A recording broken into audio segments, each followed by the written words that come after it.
सभी को मेरा प्रणाम। मेरा नाम अक्षी त्यागी और आप सभी को शिक्षा दिवस की हार्दिक शुभकामनाएं। शिक्षक, सच्चे शिक्षक वे हैं जो हमें अपने लिए सोचने में मदद करते हैं। हाँ, ये सच और ये कथन किसी और ने नहीं बल्कि आज जिस उपलक्ष्य में हम शिक्षा दिवस मना रहे हैं उन्हीं का ये कथन है, जिनका नाम डॉक्टर सर्वपल्ली राधाकृष्णन है, जिनका स्वभाव शिक्षा को समर्पित रहा और आज के समस्त देश में भारत सरकार द्वारा श्रेष्ठ शिक्षकों को पुरस्कार भी प्रदान किया जाता है और इन्हीं कारणों के चलते शिक्षा दिवस देश में बड़े ही उत्साह के साथ मनाया जा रहा है। चूंकि हमारा देश संस्कृतियों से जुड़ा है तो शिक्षा पर ज़्यादा महत्व देता है। अब चर्चा करें अपने पूर्व राष्ट्रपति राधाकृष्णन जी की, तो उन्हीं का जन्म आज ही के दिन 5 सितंबर 1888 में भारत के तमिलनाडु स्थित तिरुतनी स्थान पर हुआ। बात अगर करें राधाकृष्णन जी के विद्यार्थी जीवन की, तो राधाकृष्ण का बाल्यकाल तिरुतनी और तिरुपति जैसे धार्मिक स्थलों पर ही व्यतीत हुआ। उन्होंने प्रथम 8 वर्ष तिरुतनी में ही गुजारे। उनके पिता पुराने विचारों के थे और उनकी धार्मिक भावनाएं भी थी। इसके बावजूद उन्होंने राधाकृष्ण को क्रिश्चियन मिशनरी संस्थान लुथरन मिशन स्कूल तिरुपति में 1896 से 1900 के मध्य विद्याध्ययन के लिए भेजा।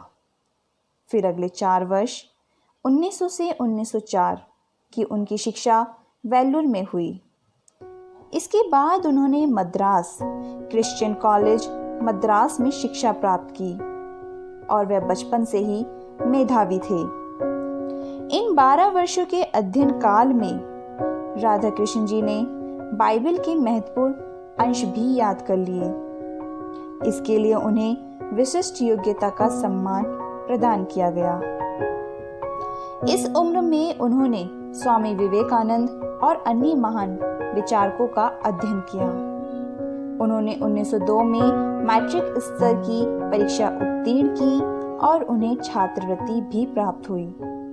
इसके बाद उन्होंने 1905 में कला संकाय परीक्षा प्रथम श्रेणी में उत्तीर्ण की। उन्हें मनोविज्ञान, इतिहास और गणित विषय में विशेष योग्यता की टिप्पणी भी उच्च प्राप्तांकों के कारण मिली। इसके अलावा क्रिश्चियन कॉलेज मद्रास ने उन्हें छात्रवृत्ति भी दी। दर्शन शास्त्र में एमए करने के पश्चात 1918 में वे मैसूर महाविद्यालय में दर्शन शास्त्र के सहायक प्राध्यापक नियुक्त हुए। बाद में उसी कॉलेज में वे प्राध्यापक भी रहे। डॉक्टर राधाकृष्णन ने अपने लेखों और भाषणों के माध्यम से विश्व को भारतीय दर्शन शास्त्र से परिचित कराया। सारे विश्व में उनके लेखों की प्रशंसा की गई। डॉक्टर राधाकृष्णन ने यह भली भांति जान लिया था कि जीवन बहुत ही छोटा है, परंतु इसमें व्याप्त खुशियां अनिश्चित हैं। इस कारण व्यक्ति को सुख दुख में समभाव से रहना चाहिए। वस्तुतः मृत्यु एक अटल सच्चाई है जो अमीर गरीब सभी को अपना ग्रास बनाती है तथा किसी प्रकार का वर्ग भेद नहीं करती। सच्चा ज्ञान वही है जो आपके अंदर के अज्ञान को समाप्त कर सकता है। सादगीपूर्ण संतोष वृत्ति का जीवन अमीरों के अहंकारी जीवन से बेहतर है। जिनमें असंतोष का निवास है, एक शांत मस्तिष्क बेहतर है। तालियों की उन गड़गड़ाहटों से जो संसदों एवं दरबारों में सुनाई देती है, वस्तुतः इसी कारण डॉक्टर राधाकृष्णन भारतीय संस्कृति के नैतिक मूल्यों को समझ पाने में सफल रहे, क्योंकि वे मिशनरियों द्वारा की गई आलोचनाओं के सत्य को स्वयं परखना चाहते थे। इसीलिए कहा गया है कि आलोचनाएं परिशुद्धि का कार्य करती हैं। सभी माताएं अपने बच्चों में उच्च संस्कार देखना चाहती हैं। इसी कारण वे बच्चों को ईश्वर पर विश्वास रखने, पाप से दूर रहने एवं मुसीबतों में फंसे लोगों की मदद करने का पाठ पढ़ाती हैं। डॉक्टर सर्वपल्ली राधाकृष्णन ने यह भी जाना कि भारतीय संस्कृति में सभी धर्मों का आदर करना सिखाया गया है और सभी धर्मों के लिए समता का भाव भी हिंदू संस्कृति की विशिष्ट पहचान है। इस प्रकार उन्होंने भारतीय संस्कृति की विशिष्ट पहचान को समझा और उसके काफी नजदीक हो गए।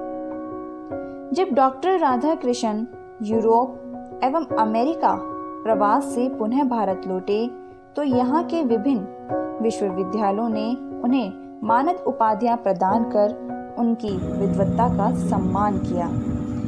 1928 की शीत ऋतु में इनकी प्रथम मुलाकात पंडित जवाहरलाल नेहरू से उस समय हुई जब वे कांग्रेस पार्टी के वार्षिक अधिवेशन में सम्मिलित होने के लिए कलकत्ता आए हुए थे। जबकि सर्वपल्ली राधाकृष्णन भारतीय शैक्षिक सेवा के सदस्य होने के कारण किसी भी राजनीतिक संभाषण में हिस्सेदारी नहीं कर सकते थे। उन्होंने इस वर्जना की कोई परवाह नहीं की और भाषण दिया। 1929 में इन्हें व्याख्यान देने हेतु मैनचेस्टर विश्वविद्यालय द्वारा आमंत्रित किया गया। इन्होंने मैनचेस्टर एवं लंदन में कई व्याख्यान दिए। पिछले साल कोरोना वायरस कोविड महामारी के कारण स्कूल, कॉलेज और बाकी शिक्षण संस्थानों पर ताला लग गया था। बावजूद इसके छात्रों ने सोशल मीडिया के माध्यम से अपने शिक्षकों को टीचर्स डे की बधाई दी। हालांकि इस साल कोविड के कम होते संक्रमण को देखते हुए स्कूल कॉलेजों को फिर से खोला जा रहा है। फिर भी सोशल मीडिया के जरिए बधाई संदेश भेजना बेस्ट है। आप भी इस दिन को खास बनाने के लिए अपने टीचर के प्रति आभार और स्नेह का इजहार कर सकते हैं।